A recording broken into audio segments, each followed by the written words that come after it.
ಇದೊಂದು ವಿಶೇಷವಾದಂತಹ ಸಂದರ್ಭ.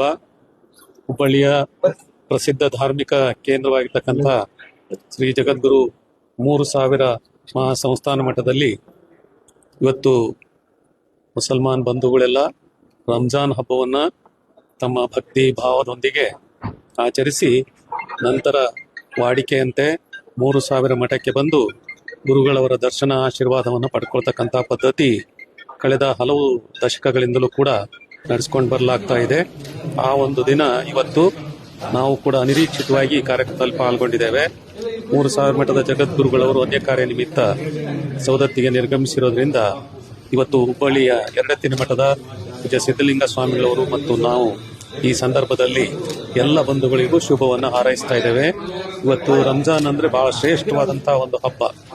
ಪ್ರತಿ ತಿಂಗಳ ಪರ್ಯಂತ ಉಪವಾಸವನ್ನು ಮಾಡಿ ನಮಾಜ್ ಮಾಡಿ ನಂತರ ಅದರ ಸಮಾರೋಪದಂತೆ ಇವತ್ತು ಚಂದ್ರ ದರ್ಶನದ ನಂತರ ಈ ಹಬ್ಬವನ್ನು ಆಚರಿಸ್ತಕ್ಕಂಥದ್ದು. ಹೀಗೆ ನೋಡಿ, ಪ್ರಕೃತಿ ಕೂಡ ಸಾಮರಸ್ಯದ ಸಂಕೇತವಾಗಿದೆ.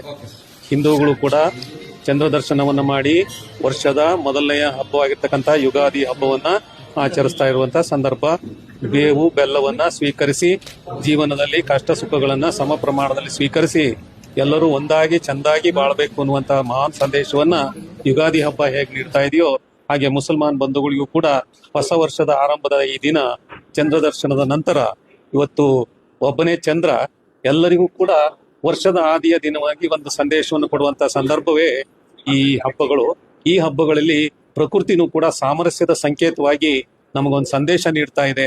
ಈ ಸಂದೇಶವನ್ನು ಅರ್ಥೈಸಿಕೊಂಡು ನಾವೆಲ್ಲರೂ ಒಂದು ಅನ್ನುವಂತಹ ಭಾವನೆಯನ್ನು ಇಟ್ಕೊಂಡು ನಮ್ಮೆಲ್ಲರ ಭಕ್ತಿ ಭಾವನೆಗಳನ್ನ ಸಾಮರಸ್ಯದಿಂದ ಬದುಕಿ ಆ ಮೂಲಕ ಭಗವಂತನ ಪ್ರಾರ್ಥನೆಗೆ, ಭಗವಂತನ ಕೃಪೆಗೆ ಪಾತ್ರರಾಗಬೇಕು ಅಂತ ಒಂದು ಅಪರೂಪದ ಹಬ್ಬದ ಸಂದರ್ಭದಲ್ಲಿ ಹುಬ್ಬಳ್ಳಿಯ ಈ ಮಹಾಜನತೆ 3000 ಮಠದಂತಹ ಒಬ್ಬ ಪ್ರಸಿದ್ಧ ಧಾರ್ಮಿಕ ಕೇಂದ್ರದಲ್ಲಿ ಇಂಥ ಸಾಮರಸ್ಯದ ಸಂದೇಶವನ್ನ ನೀಡ್ತಾ ಇರೋದು ನಿಜಕ್ಕೂ ಕೂಡ ಬಹಳ ಸಂತೋಷ ಮತ್ತು ಹೆಮ್ಮೆಯ ಸಂಗತಿ.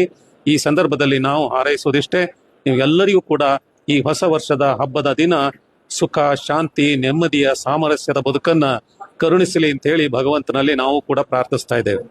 ನಿಮಗೆಲ್ಲರಿಗೂ ಕೂಡ ಹಾರ್ದಿಕ ಶುಭಾಶಯಗಳು.